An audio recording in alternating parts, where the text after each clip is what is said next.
Hey guys, Tommy Jordan here from Twisted Networks. I'm going to take a quick minute and talk about encryption and text messaging. Every client I have, I hope you watch this. I'm going to send this to all of you. Every friend I have, I'm going to send this to you guys.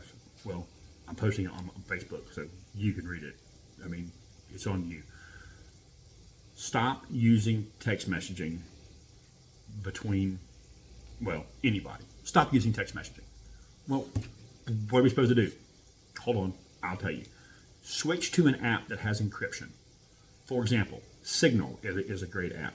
WhatsApp is a good app. I don't particularly like WhatsApp myself. It doesn't mean it's not good. It just means it's not my particular flavor. I like Signal better. What's the difference? The difference is, if you've watched television at all, you've seen these TV shows where the government's like, hey, I need to get up on this guy's phone for this drug deal.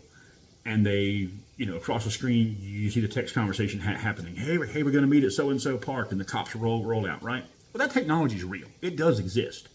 It was put in to the telephone carriers at law enforcement's request. So when they have a valid subpoena or valid warrant, they can tap your phone calls. They can tap your text messages. They can tap your transmissions that go through the phone company. Well, guess what this new hack called Salt Typhoon did? Doesn't hack phones. Doesn't hack me, doesn't hack you. It hacked the carriers. And they've been hacked for months. I think it was released in September 2024. It's now December 20th, 2024. It's been 3 months. The hack is still ongoing. And please, by all means, don't believe me. Google search this yourself. FBI recommends encrypted messaging. That should give you plenty of articles, hundreds of them to read.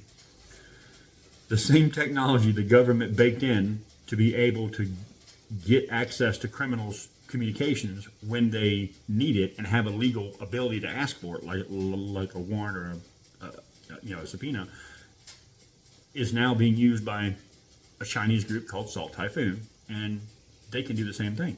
Now, are you a target? Probably not. Am I a target? Probably not.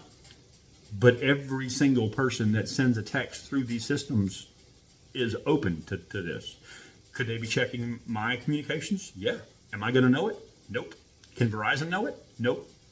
Funny little rule, phone companies are required to let users know when their data is breached, right? Well, how many of you have gotten a phone call from Verizon or an email or a text saying that you've been affected?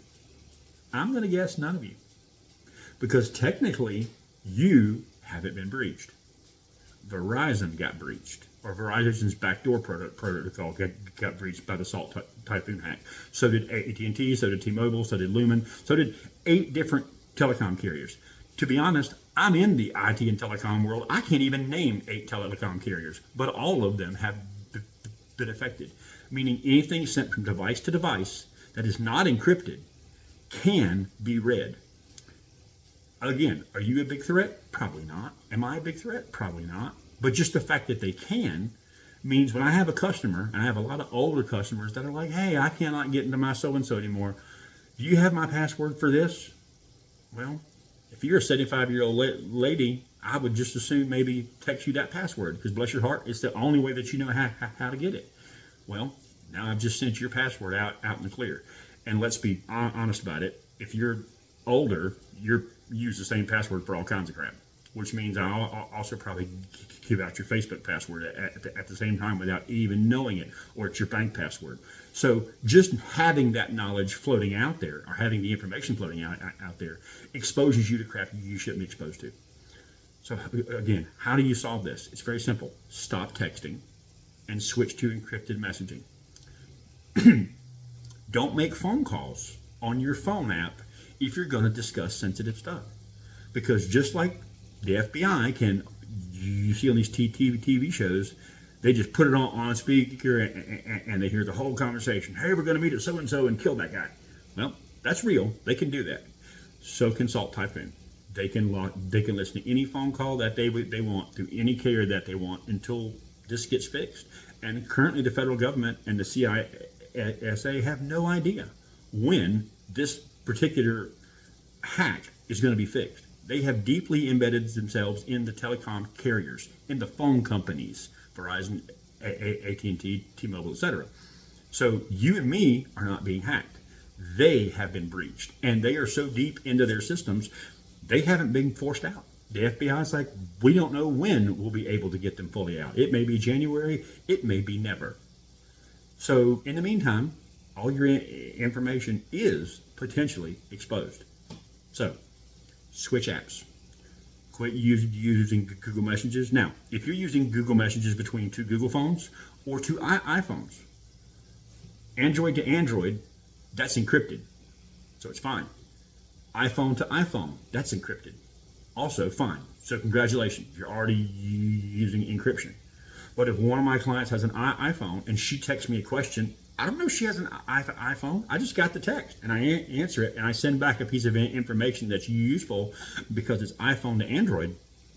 That is sent what we call in the clear. It's unencrypted. It's like passing a note from here to there, except you're passing it to a friend who can read the note as it goes by. Okay? So when you send a message, iPhone to Android or Android to iPhone, it gets unencrypted because those two encryption technologies don't talk to each other. They're Apple and Google don't play well together. So if you use an app like Signal or WhatsApp or whatever one you prefer to use, Wicker, I think Telegram's got it. Anyway, if you use an encrypted app, it's encrypted at your device and that device. It's still passing through the phone carrier, like Verizon to AT&T. Both of them companies are vulnerable. Both of them have been affected by Salt Typhoon. Both of those that conversation could be intercepted at either place, and you'd never know it. Except if it's encrypted, it's gobbledygook. It's no good to that person. Not that they couldn't spend the incredible amount of time it takes to decrypt it, but it's not simple, and they're not going to bother for you and me. Now, for President-elect Trump, President Biden, the House, the speakers, the senators, oh yeah, they are great targets. J.D. Vance, yeah, they are great, phenomenal targets, and they will spend the time to decrypt those. But they're not going to do that for you and me. So the simple solution is, if you want to protect your data and not have it literally totally exposed to a bunch of people that I don't know who they are, but I know you and me don't want them reading our crap, switch your app to something else. Go to Signal, go to WhatsApp, go to Wicker. My advice, when you're deciding, it's very simple to text people. You have groups that you're friends with on Facebook, you chat there. You have groups you're friends with on Signal, you chat there. You have groups you text with. Pick an app that a lot of you are going to want to use. There's no sense if you got to have Signal and WhatsApp and Telegram and Wicker and this and that. So me personally, again, Signal has a very big user base. I like Signal. That's the one that I choose to work with. Do I have WhatsApp? Yes. Does that mean I want all of you finding me on Signal? Hell no. A cool thing about Signal, by the way, you can sign up with your phone number, which is great. That's pretty common, right? You can also sign up quasi-anonymously. You can just sign up with a username.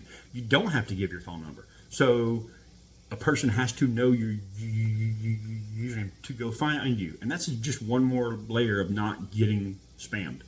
Come think of it, I don't get any junk messages on Signal. I get tons on text, but I don't get them on Signal because the information is again encrypted and it's not tied to my phone number.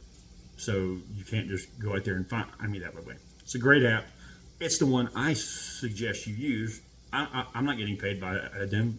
Actually, nobody does. They're free. But pick one. Quit texting. That's it. Just solve the problem by stopping using text messages.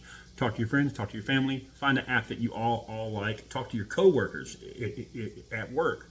If you're a client, you got 40 people, you definitely don't want to be texting stuff. Use Signal, use WhatsApp. I don't care, pick one, go that route, and do that from here on. Don't ever go back. Texting needs to die. Right now, my last thought that I'll share about this is, years ago, you may remember the FBI and law enforcement were like, we want a backdoor. We need a backdoor so we can check these people for pedophilia and stop these child trafficking sex rings and stop these drug rings, and we got to have a backdoor. Well, guess what? They got one. And now they're the ones going, oh, for God's sake, use encryption because everybody's shit's open because we're stupid. Hate it for them, but I feel like I can go back and say I told you so. You can't make a backdoor that only one person can use. It is a cybersecurity impossibility. Everybody in the cybersecurity world said that for years, and now it's come home to roost.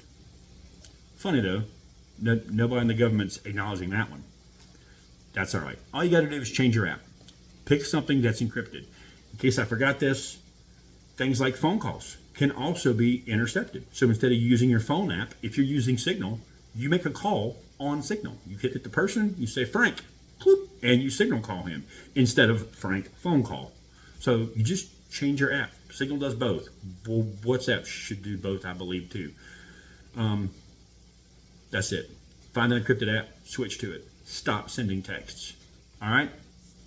Peace out, guys. Love you.